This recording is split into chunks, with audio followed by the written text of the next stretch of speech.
주일 예배에 오신 여러분을 환영합니다. 오늘은 대강절 제3주 주일입니다. 오늘의 키워드는 맥락입니다. 1986년 영국 일간지 거디언지는 Points of View라는 광고를 게시합니다. 불량배로 보이는 한 사내가 거리를 질주합니다. 주변의 사람들은 그를 불안한 시선으로 바라보죠. 결국 그는 한 신사를 거칠게 덮쳐버립니다. 그런데 이 장면을 다른 앵글에서 보니 전혀 다른 이야기가 펼쳐지는 거죠. 이 사내는 그 신사를 구하려 했던 것이죠. 무너지는 벽돌 더미에서부터 말이죠. 마지막 장면에서 이 광고는 이렇게 말합니다. 하지만 전체 그림을 보게 될 때 비로소 무슨 일이 일어나고 있는지 제대로 이해할 수 있습니다. 우리는 종종 한 장면에만 매달립니다. 눈에 보이는 팩트만 붙잡고 성급한 결론을 내곤 합니다. 그러나 카메라 앵글이 넓어지면 우리는 벽돌 더미로부터 한 사람을 구하고 있는 한 사내를 만나게 됩니다. 팩트는 변하지 않았습니다. 한 남자가 뛰었고 다른 남자의 가방을 움켜쥐었습니다. 그러나 진실은 달라집니다. 진실은 시야의 확장, 생각의 확장에서 비롯됩니다. 진실은 보이는 것만으로는 결코 다다를 수 없는 영역입니다. 우리는 특정 장면에 사로잡혀 전체의 이야기를 놓치곤 합니다. 이러한 편협한 관점은 개인뿐만 아니라 사회 전체도 치명적인 오판을 초래합니다. 역사의 무대에서도 마찬가지입니다. 팩트는 기록되고 데이터로 쌓입니다. 그러나 그것들을 어떻게 엮어 하나의 의미로 만들 것인지는 전혀 다른 문제입니다. 아무리 내가 직접 목격했다고 하더라도, 아무리 내가 가장 신뢰하는 사람이 이야기한 것이라 하더라도 그 팩트들이 곧 진실이 되는 것은 아닙니다. 팩트, 즉 사실의 사전적 정의는 실제로 있었거나 현재 일어나고 있는 일입니다.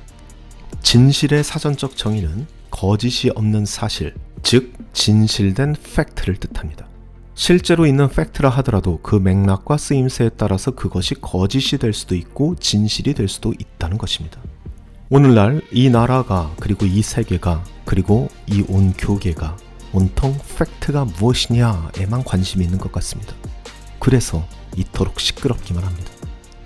그러나 우리가 궁금해야 할 것은 단순한 팩트가 아닙니다. 우리가 진정 추구해야 할 것은 팩트 너머에 있는 진실입니다. 오늘 우리는 하나님과 우리의 신앙에 관한 팩트 너머의 진실을 이야기하려 합니다. 다 같이 기도하시겠습니다. 우리의 삶을 주관하시는 하나님 아버지, 오늘도 같은 시간에 이렇게 모여 같은 하나님을 바라보는 자리를 마련해 주시니 감사드립니다. 주님께서 마련하신 예배의 자리, 우리가 지금 누구 앞에 서 있는지 가슴에 새기는 시간이 되기를 소망합니다. 주 앞에 선 우리, 고단했던 삶의 자리가 새로운 희망으로 가득 차는 시간 되게 하여 주시고, 선포되는 말씀 속에서 우리가 힘있고 살아갈 수 있는 진리를 드리워 주옵소서. 오늘 바치는 이 예물에도 축복하여 주시고, 이 예물이 이웃을 사랑하고 섬기는데 온전히 사용되게 하여 주옵소서. 우리를 죽기까지 사랑하신 예수님의 이름으로 기도드립니다. 아멘.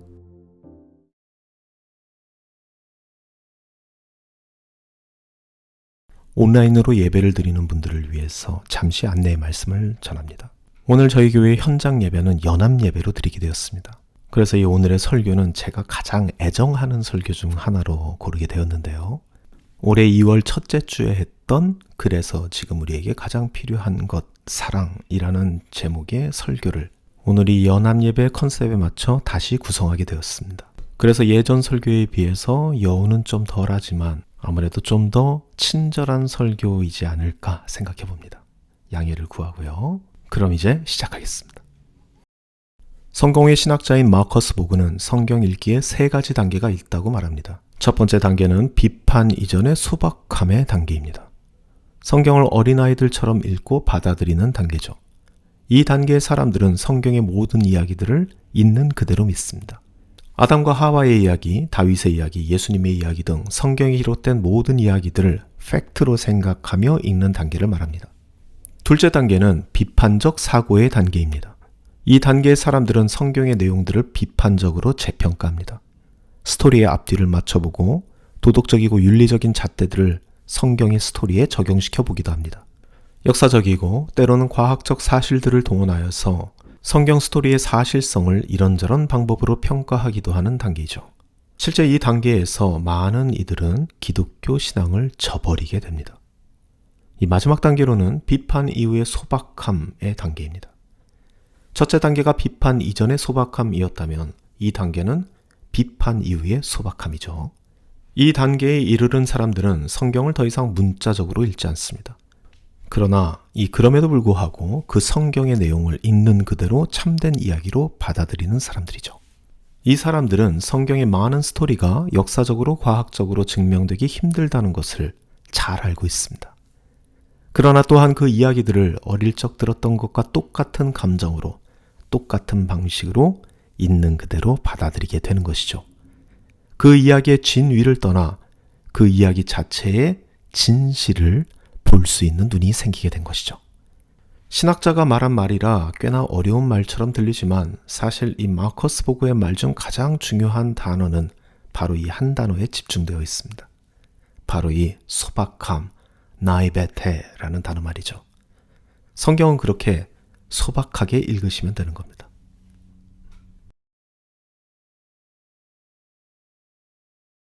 소박함이란 이런 겁니다. 저는 성경을 소박하게 읽습니다. 마치 가족이나 친구들과 이야기를 나누듯이 그 이야기들을 단순하게 듣습니다. 저는 그들이 저와 이야기를 나눌 때 언제나 저에게 팩트만을 말한다고 생각하지 않습니다. 그 안에는 과장이 있고 축소도 있겠죠. 심지어 비슷하지도 않고 있지도 않은 이야기들을 그럴듯하게 이야기할 때도 있을 겁니다. 그럼에도 불구하고 저는 그들의 말을 듣고 함께 기뻐하고 함께 슬퍼하고 함께 분노하기도 합니다. 왜냐하면 그들이 지금 무슨 말을 하고 싶은지 너무나도 잘 알고 있기 때문입니다. 그들이 어떤 의도로 그 말을 하고 있는지 잘 알기 때문입니다. 그들의 표현이 너무 세서 도저히 이해하기 힘든 말을 할 때에도 도대체 왜 저런 말을 해야만 할까? 그 말의 내용보다는 그렇게 말을 할 수밖에 없는 그 감정을 헤아리기도 합니다. 소박하게 말이죠. 저는 하나님의 말씀도 그렇게 소박하게 읽을 뿐입니다. 그리고 하나님 또한 그렇게 소박하게 믿을 뿐입니다. 성경을 거창하게 읽으려고 하는 사람들이 있습니다.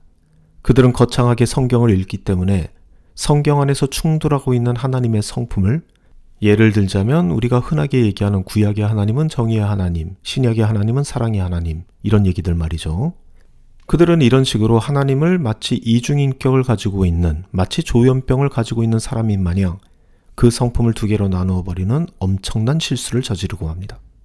심지어 종교개혁자 중 한 명은 믿음을 너무나도 거창하게 생각한 나머지 정경으로 엄연히 구성되어 있는 야고보서를 쥐푸라기 서신이라고 부르기까지 했습니다.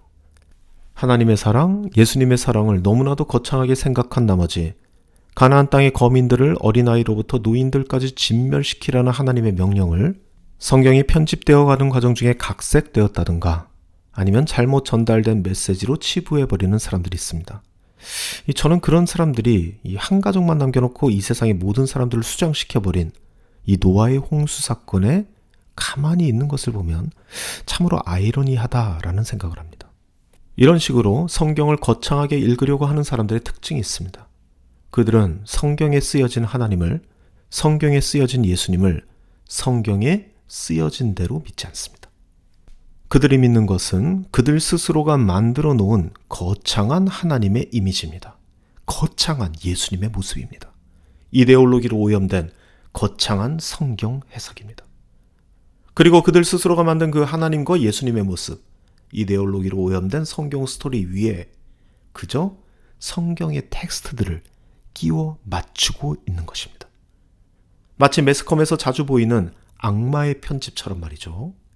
내 생각에 맞춰서 성경을 짜집기 하는 것입니다. 그래서 성경 내용 중 끼워 맞춰지지 않는 것들은 버려버리거나 거부해버리게 되는 것이죠. 사실 그들이 믿는 것은 성경이 아닙니다. 실제로 그들이 믿고 있는 것은 자신의 생각일 뿐입니다. 거창한 생각 말이죠. 성경을 맥락 안에서 읽는 것이 아니라 자신이 가지고 있는 거창한 선입견으로 읽고 있는 것이죠. 오늘 우리가 읽은 본문 역시 마찬가지입니다. 오늘의 본문. 내가 어릴 적에는 말하고 깨닫는 것이 어린아이 같았다. 그런데 어른이 되고 그 어린아이의 일을 버렸다. 지금은 우리가 거울 속에서 영상을 보듯이 희미하게 본다. 지금은 내가 부분밖에 알지 못한다. 이 말씀들, 그런데 이 말씀이 고린도전서 13장에 있는 말씀이라는 것을 알고 있는 분들이 별로 없다는 겁니다. 여러분, 고린도전서 13장이면 사랑장이죠. 그래서 이것을 알려드리면 이 말씀 자주 들었는데 이게 사랑장이 있었네. 그렇네, 고린도전서 13장이네. 이러시는 분들이 많다는 것이죠. 왜냐하면 그간 많은 설교자들이 이 고린도전서 13장을 반만 설교했기 때문입니다. 사랑은 오래 참고 온유하고 시기하지도 않고 모든 것을 견디는 것이라 딱 여기까지만 말하고 그 다음에는 자기가 하고 싶은 말을 했다는 것이죠. 그러니까 참아라, 성도들끼리 시기하지 말아라, 목사에게 무례하면 안 된다, 교회에 성내지 마라, 이런 식으로 끼워 맞추는 용도로 사랑장을 사용했다는 거죠. 그러다가 논리가 부족해지면 갑작스럽게 성경에 나오지도 않은 사랑은 헬라어로 아가페, 필리아, 에우로스, 스토울게가 있는데 아가페는 무조건적인 신적인 사랑이고 필리아는 우정이고, 이러한 성경의 컨텍스트와는 전혀 관계없는 이야기들을 한다는 것이죠. 사랑하는 여러분, 사도 바울이 말하고자 하는 사랑은 아가페, 에로스, 스토울게로 조각나버린 그런 사랑이 아닙니다. 그리고 그런 사랑은 기독교의 사랑도 아니죠. 바울이 말하고자 한 기독교적 사랑은 바로 오늘 우리가 읽은 본문, 나는 어린아이와 같았고 우리는 부분밖에 알지 못한다고 한 이 고백의 전체 맥락을 살펴봐야지만 드러나는 것입니다.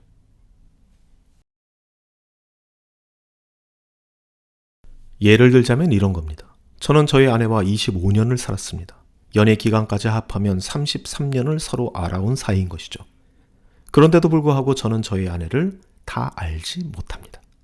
심지어 모르고 있는 이 몇몇 가지 중에는 결국 누군가가 하나 죽을 때까지도 모르고 죽게 될 것 같습니다. 그 성질머리 중 결코 이해할 수 없는 것들도 있기 때문입니다. 그래서 저는 그 이해 못하는 그 부분을 사랑으로 감싸 안아버렸습니다. 그것은 제 아내도 마찬가지입니다. 저희는 그렇게 서로 사랑하고 지금도 그렇게 잘 살아가고 있습니다. 제 아내의 성질머리가 저에게 큰 피해를 줄 때가 있습니다. 제 성질머리 또한 그러합니다. 제 아내에게 독이 될 때가 있습니다. 그래서 우리는 서로 사랑하는 겁니다. 아니, 사랑할 수밖에 없는 겁니다. 그리고 저와 제 아내는 딱 그러한 모습으로 하나님을 사랑합니다. 사랑하기 때문에 제가 결코 이해 못할 부분을 사랑으로 감싸 안아버립니다. 방금 제가 한 말이 마치 신성모독처럼 들리시는 분들도 있을 겁니다. 감히 인간 주제에 하나님을 사랑으로 감싼다고? 그렇게 생각하시는 분들이 있을 겁니다. 사랑을 거창하게 생각하고 있기 때문입니다. 저는 이해가 안 되는 하나님을 알기 위해서 하나님을 나의 마음과 뜻과 정성을 다하여서 사랑하고 있습니다. 이해 안 되는 제 아내를 이해하기 위해서 하는 방법과 똑같은 방법입니다. 저는 제 아내가 아니기에 제 아내를 알고 있지만 다 알지는 못합니다. 그와 마찬가지로 저는 하나님을 잘 알고는 있지만 제가 하나님이 아니기 때문에 하나님을 다 알지는 못합니다. 그러니 사랑이라는 방법을 써서 그 이해하지 못하는 간극을 끌어안고 있는 겁니다. 그리고 이렇게 사랑으로 그 서로 다름의 간극을 메꾸려는 저의 노력, 이것이 바로 저와 하나님 관계 안에 놓인 문맥, 컨텍스트입니다. 그리고 그 문맥은 언제나 저를 팩트를 넘어선 진실로 이끌어갑니다. 사도 바울 역시 이와 똑같은 맥락의 이야기를 하고 있는 겁니다. 바울이 사랑을 이야기하다가 갑자기 지금은 우리가 거울 속에서 영상을 보듯이 희미하게 본다, 지금은 내가 부분밖에 알지 못한다, 이렇게 말하는 이유는 정말 그렇기 때문입니다. 우리는 지금 하나님을 부분적으로만 압니다. 이것이 인간의 한계라는 것이죠. 내가 아무리 똑똑한 척해도 아무리 많은 지식을 가져도 우리는 하나님의 전체 맥락을 다 알 수 없습니다. 그러니 지금 우리에게 필요한 것이 있다는 겁니다. 이해할 수 없는 그 공백을 메워줄 바로 사랑 말이죠. 우리는 지금 하나님을 부분적으로만 알기 때문에 내 인생에 왜 이런 아픔이 생기는지, 하나님께서 왜 침묵하시는지 도무지 해석이 안 될 때가 있습니다. 팩트는 보이는데 하나님의 그 큰 맥락, 컨텍스트가 안 보이는 것이죠. 바로 그 이해가 안 되는 공백을 채우는 것이 바로 사랑이라는 겁니다. 여러분, 우리가 아이였을 때 부모님의 뜻을 다 이해해서 따랐습니까? 그렇지 않죠. 다 이해 못해도 엄마가 나를 사랑한다는 것을 아니까, 내가 아빠를 사랑하니까 그냥 그렇게 손잡고 따라가는 겁니다. 이것이 바로 다 이해 못하지만 따라갈 수 있는 이유, 사랑하기 때문입니다. 바울이 말하는 사랑이 바로 이 사랑이고, 내 마음과 뜻과 정성을 다해 하나님을 사랑하는 율법에서의 사랑이 바로 이 사랑입니다. 이것이 바로 기독교에서 얘기하는 사랑입니다. 그래서 바울은 이 사랑장을 다음과 같이 마무리하고 있는 것이죠. 그러므로 믿음, 소망, 사랑 이 세 가지는 항상 있을 것인데 그 가운데서 으뜸은 사랑입니다. 이것이 바로 사랑이 으뜸인 이유입니다. 말씀을 정리합니다. 우리는 하나님에 대한 수많은 팩트들을 가지고 있습니다. 그리고 그 팩트들은 문맥으로 엮어서 진실을 하나하나씩 만들어가고 있습니다. 그러나 여전히 이해가 안 되는 부분들이 있습니다. 왜냐하면 우리는 부분적으로만 아는 유한한 인간들이기 때문입니다. 하지만 내 마음과 뜻과 정성을 다하여 하나님을 사랑하는 그 마음만 있다면 언젠가는 그 무한하신 하나님을 완전히 알게 되는 그날이 찾아오게 될 것입니다. 그래서 바로 지금 그 과정 중에 있는 우리에게 가장 필요한 것, 그것은 바로 사랑 하나뿐입니다. 이렇게 하나님을 향한 진실에 점점 가까워질 수 있는 저와 여러분이 되시기를 간절히 소망합니다.